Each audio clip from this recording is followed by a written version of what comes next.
The root of all problems of video games. My favorite streamer. Hey, let's react to my favorite streamer. What is Asmongold gonna say about video games this time? Let's see. It's me again, and it's about 7 in the morning, and I figured that I'd record a video before I go to bed. And today, the topic we're going to be talking... He brushed his hair to the side, and it actually doesn't look that bad.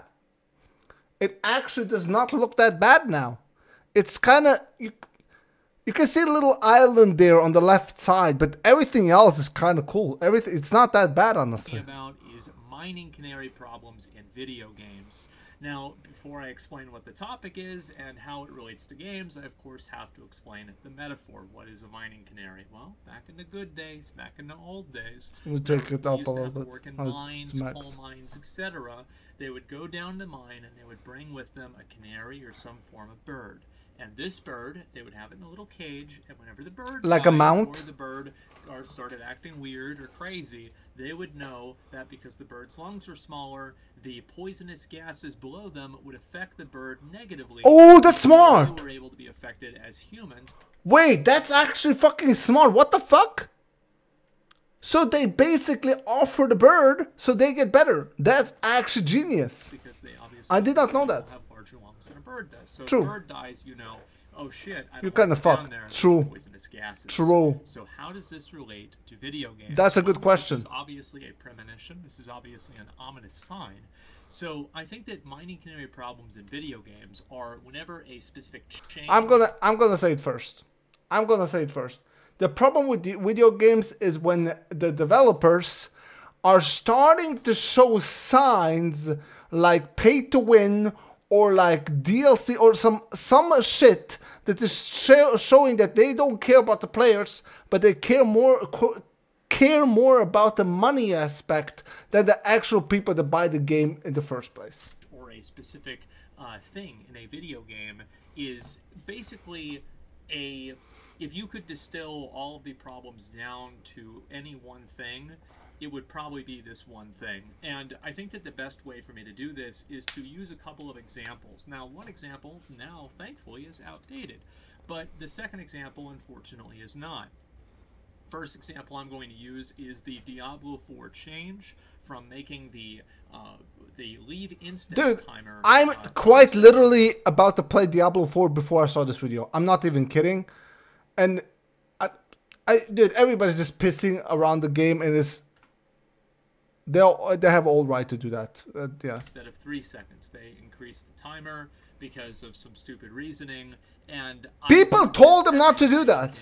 Problem. This is a problem that indicates a key core massive disconnect between the developers and the players. True. And every once in a while, you'll see a developer make a change that is so out there, so out...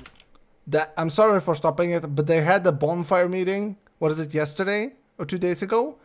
And I think it was pretty good. The guys that were talking, they kind of... Now, after a long time, now they kind of understand, okay, it's our fault, we're going to fix it. Outrageous, so ridiculous. It was not that bad. That it just kind of encapsulates the entire animosity that they might have with the community, or the entire disconnect that they have with the community. And I'd actually be curious, guys, after I put this second example, if you have any examples like this in your own games, maybe examples that I haven't thought of. The second example is going to be in Dragonflight, World of Warcraft. And back what is that? Beta, or sorry, not the beta, the pre-expansion patch for the Drakthir, which are going to be the the new race. They had a racial ability where they could fly around and effectively use dragon riding anywhere in the Eastern Kingdoms or anywhere in Kalimdor. And Blizzard thought, in all of their brilliance, they thought that they were going to nerf this and change it. That way, everybody didn't start rolling Drakthir to farm old world dungeons. I'm not kidding. Wait, just a second. I'm gonna guess what happened. People complained. Developers didn't care. They just done what they wanted to do. And it went fucking to the shitters. And then after a long time, they changed it again. And it is still nerfed to this day. Oh, never mind. It's not. They don't give a fuck. Now, with the new patch, it's been announced that, of course, they're actually going to be allowing everybody to use the Dragon. Oh my god! Oh my god! So yeah. not only is this change stupid fundamentally, but it's also been completely outdated. Yep. So it's one of the things where, and again, like as soon as the developer explains what their perspective is and why they think this is a problem, everybody that is watching and that actually plays the video game realizes that they don't. So this is a big. They don't understand their own I game. think that also, it's one of the things where like there are sometimes whenever it will seemingly be like a very small change, like, oh, this is like not really a big deal, like why does this really matter? And it doesn't really matter, but I think in these mining canary type problems, it indicates a larger disconnect. So for example, if you're charting a course across the ocean, okay, and you're 1 degree off, by the time that you get to the other side of the ocean, you're going to be miles away from where you started, even if you were 1 degree on the other side. And I think this is kind of what happens, is that you know, the development of games becomes so disconnected from the player base of games that changes are made and put into a game that I think doesn't really serve anybody. And bro, they're so stuck up into their ass crackers. They don't give a fuck about what people think. They don't care, bro. Look at Diablo Immortal. Bro, they don't care. What? Okay, I'm gonna ask you a question. What is the last developer that actually cared? Okay, FromSoft, never mind. Okay, FromSoft actually cared about people.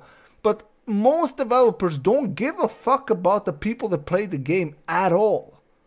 They don't care what you have to say. They don't care about the complaints. They don't care about shit. They're gonna do what they are going to do. And when the game fails completely and goes to the shitters, then they will say, oh shit, we're not earning money.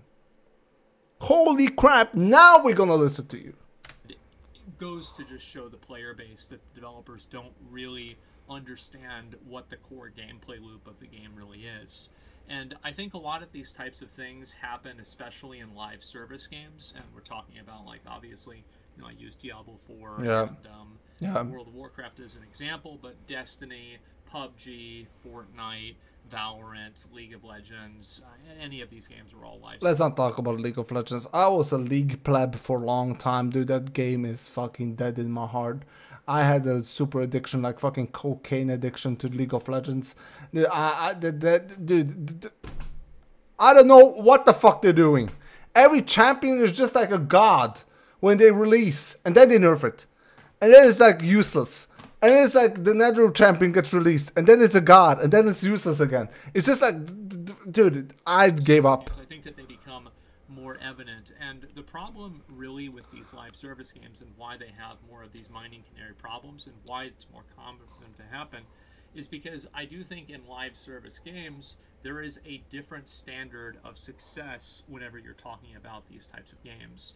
Because these games are not necessarily measured in terms of did the player complete the game, they're measured in how many hours did the player complete the game. Oh, I see. Did it take for the player to complete the game, and also I did not know how many that. times did they spend money on the game? How long? Oh, of course, I knew that. How many hours? Blizzard calls it, you know, monthly active user, player retention. Everything is all Which boat can he buy? about keeping you on that hamster wheel as long as possible. Yep. And that's why I think that you see a lot of these changes be put into these games that will artificially increase the amount of time that a game takes in order for it to be finished or for you to achieve a task. I would say, I'm sorry for stopping it again, I would say Diablo 4 was a 5 out, okay, I would say 6. Okay, 6, I would give it a 6. 6 out of 10 storyline. It's not that special. A story was okay. 6.5, 6 out of 10. Nothing special at all. I think that you can contrast this with something like Elden Ring, for example. Elden Ring, there are rare items in Elden Ring. However, a rare item in Elden Ring is not equivalent to a rare item in many, many other games. Nope. And not to mention, A rare item in Diablo 4 is 1 of a million. just mod the game and give yourself any item Or even you more. want, not to mention items that don't even exist, like with mods, like Convergence, etc.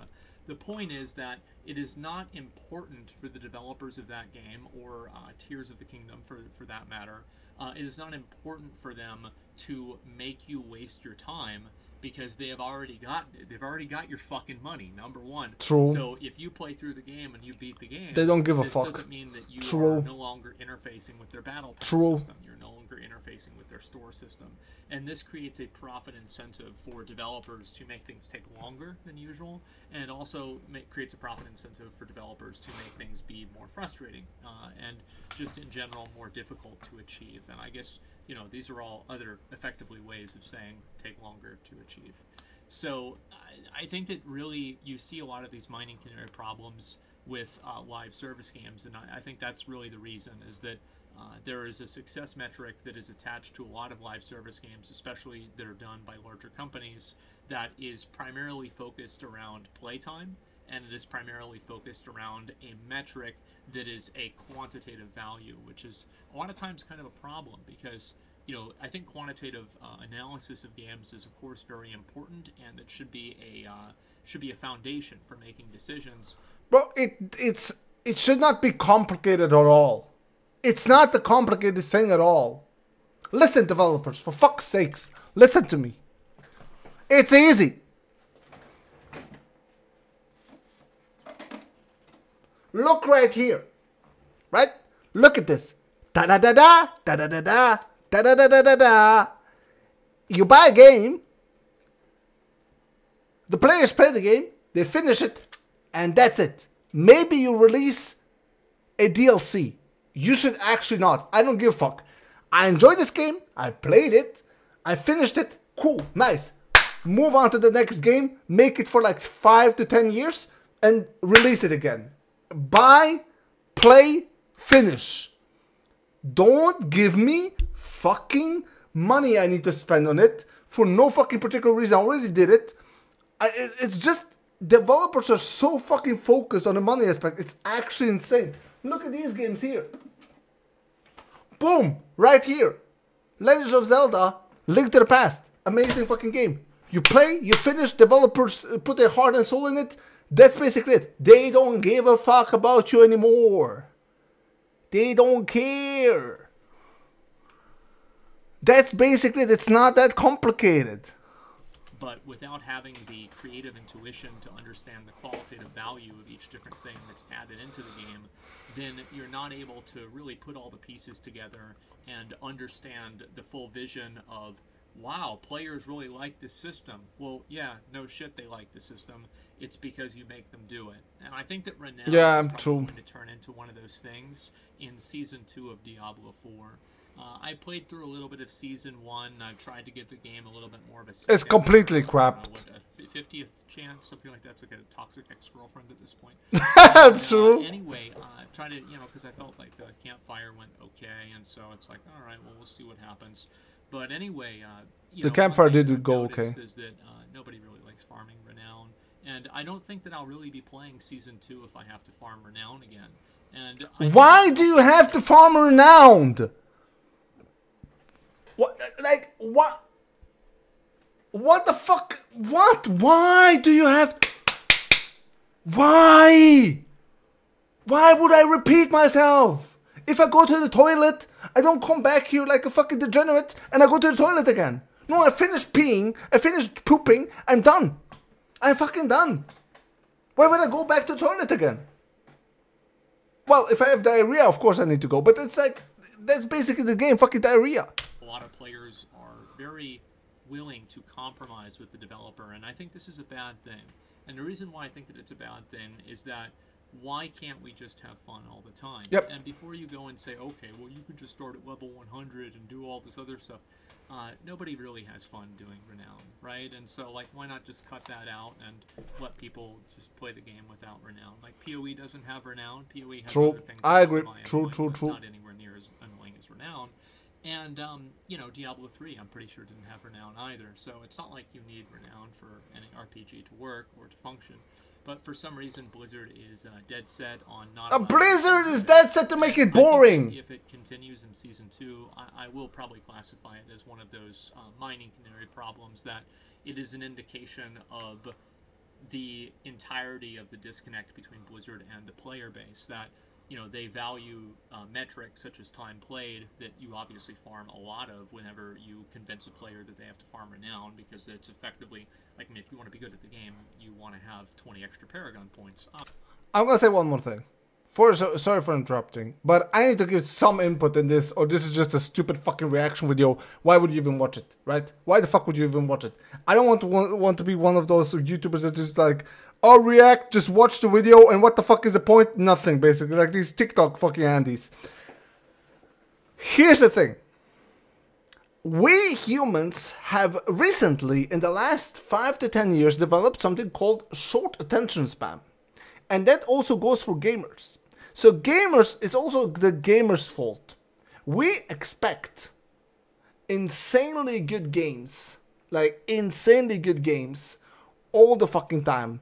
So I can kind of stand it from Blizzard's point. Sometimes not always, not Blizzard's, but all the game developers. Like Elden Ring did it, but Elden Ring also had insane expectations, and it actually delivered. But that's very rare because we have such slow fucking attention spans nowadays. We have such low, like, we have such high expectation for shit. The same goes for movies, anime, games, everything. Obviously. So, you know, it's like 50 extra % damage in some cases, especially if you can hit an extra yellow node. The point is that, of course, obviously a lot of people are going to want to do that, and then you pump up those playtime numbers by artificially increasing the amount of time that they would interface with the game by creating pointless hurdles for them to jump over. And I think that also, you know, players are more than willing to go through, I think, some level of annoyance. And I think that that in general, as a community, I don't think that we should really do that as much. True.